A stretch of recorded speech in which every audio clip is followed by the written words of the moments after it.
Halo, Assalamualaikum warahmatullahi wabarakatuh. Perkenalkan nama saya Kiki Anissa Fadila dengan NIM 1502204184. Saya dari jurusan Ilmu Komunikasi akan mewawancarai dua narasumber saya yang bernama Audita dan Syafika. Selamat menonton, enjoy! Menurut kalian apa sih arti dari mendistribusikan informasi? Itu distribusi informasi itu ya itu menyebarkan suatu pengumuman kepada masyarakat luas karena dia kan distribusi informasi nih. Menurut bahasa lainnya, kata lain dari informasi itu kan berarti kayak pengumuman. Berarti kita tuh secara tidak langsung tuh kita menyebarluaskan pengumuman yang berlaku untuk saat ini, apalagi untuk para milenial gitu. Distribusi informasi kalau menurut aku sepengetahuan aku secara harfiah aja nih, distribusi informasi terdiri dari dua kata ya. Distribusi itu artinya penyaluran, sedangkan informasi itu merupakan pesan atau kumpulan pesan. Kalau kita gabungin, distribusi informasi itu merupakan penyaluran pesan dari satu pihak ke pihak lainnya gitu. Oh, apakah kalian mengetahui cara mendistribusikan menggunakan media sosial? Tahu. Kalau untuk mendistribusikan informasi menggunakan sosial media itu kan sekarang banyak nih. Contohnya kayak sekarang nih media sosial apa aja sekarang pasti semuanya punya dong. Kayak Instagram, Telegram. Media sosial ya.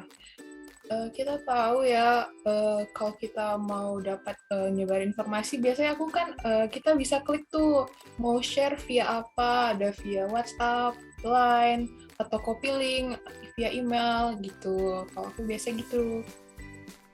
Apakah kalian mengetahui cara mendistribusikan informasi menggunakan percakapan?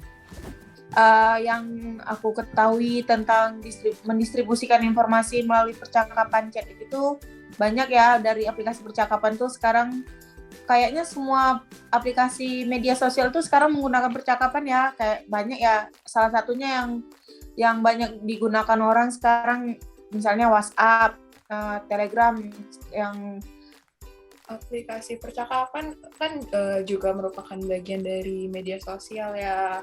Kalau lebih khususnya kayak Line atau WhatsApp. Kita nih biasanya mahasiswa sering buka WhatsApp kan. Sehari buka WhatsApp tuh kayaknya nggak mungkin ya. Biasanya kalau kita dapat info dari dosen atau dari teman, dari cutting, biasanya kalau kita mau distribusin kembali, biasanya kalau di WhatsApp tinggal klik forward aja ya, forward. Lebih praktis WhatsApp ya daripada Line. Kalau Line biasanya kita tinggal copy paste aja gitu. Aku biasanya gitu sih. Atau enggak di copy linknya gitu. Apa kalian tahu cara mendistribusikan berupa gambar di media sosial? tahu.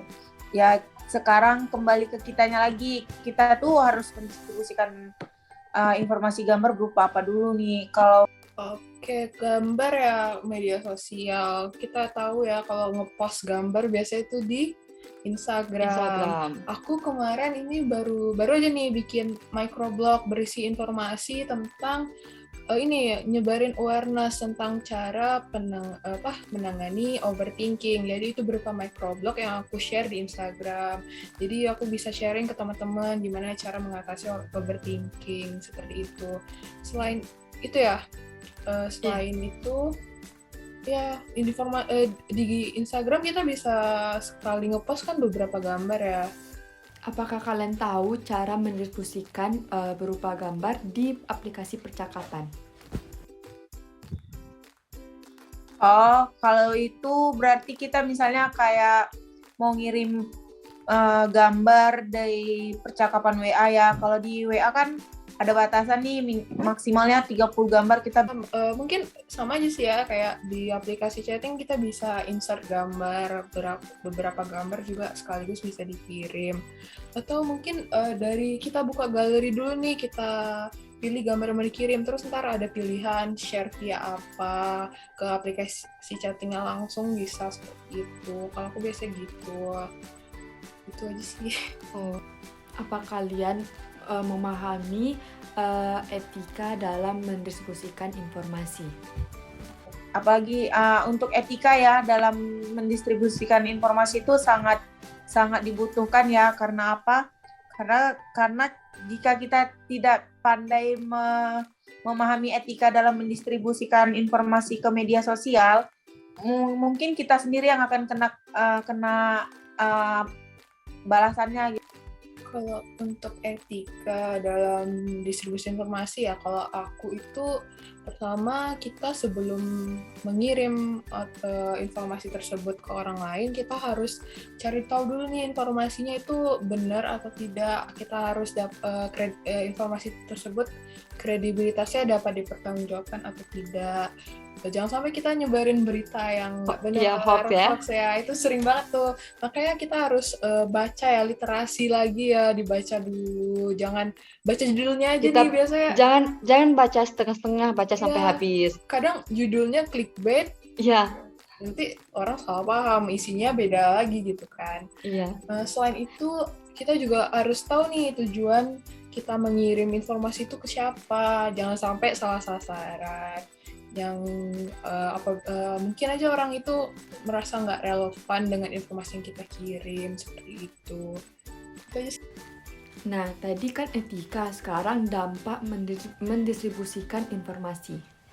Paham.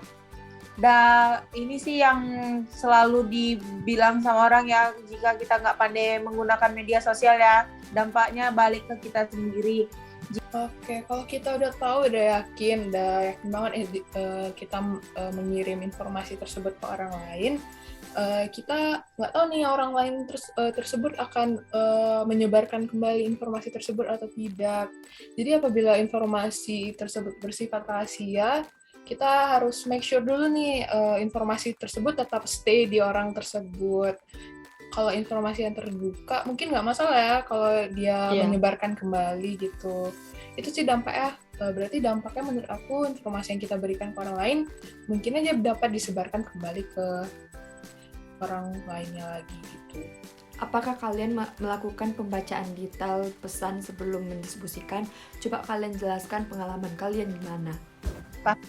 Pasti dong. Apalagi misalnya bukan contoh sih, pengalaman pribadi ya. Kalau kita ngechat dosen, asdos atau kakak tingkat, kita kan harus menyebutkan yang pasti mengucapkan salam ya. Habis itu kita nyebutkan nama panjang, NIM, jurusan, fakultas sama angkatan yang pasti ya. Oke, aku biasanya baca detail ya, harus cross check kembali informasi yang aku terima.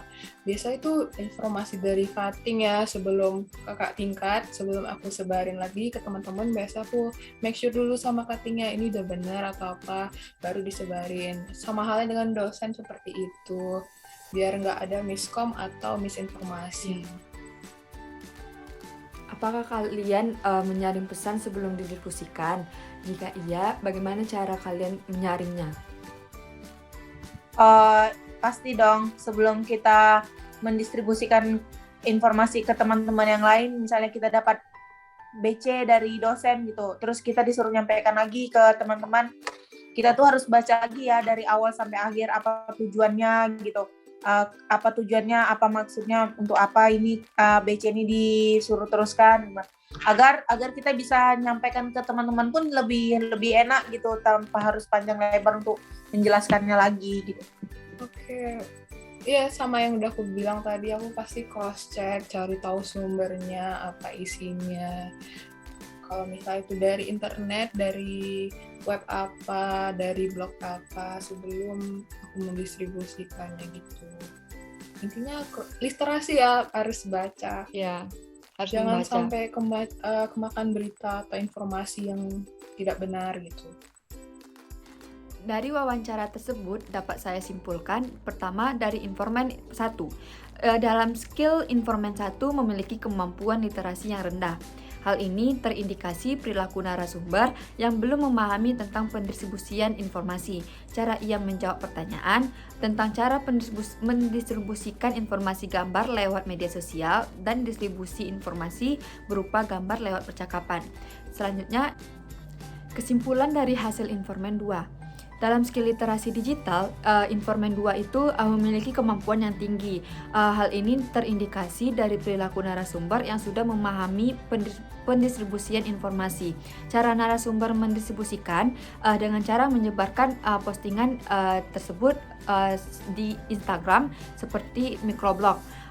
Kalau di aplikasi percakapan itu menyebarkan informasi yang diberikan oleh cuttingnya atau dosennya. Ia juga mengetahui etika dalam distribusi informasi, yaitu ia memahami informasi itu targetnya ke siapa. Selain itu, ia melakukan detail pesan dan menyaring pesan sebelum didistribusikan. Seperti yang ia katakan tentang berita tadi, ia sebelum menyebarkan berita tersebut ke aplikasi percakapan, ia menyaring dulu supaya tidak terjadi hoaks. Dari hal tersebut, narasumber juga merasakan dampak selama melakukan pendistribusikan informasi, yaitu informasi yang ia berikan ke orang lain mungkin saja dapat disebarkan kepada orang lain tersebut. Sekian video vlog saya ini. Saya ucapkan terima kasih sudah menonton video saya, dan apabila ada kata-kata yang salah mohon dimaafkan. Wassalamualaikum warahmatullahi wabarakatuh. Dadah.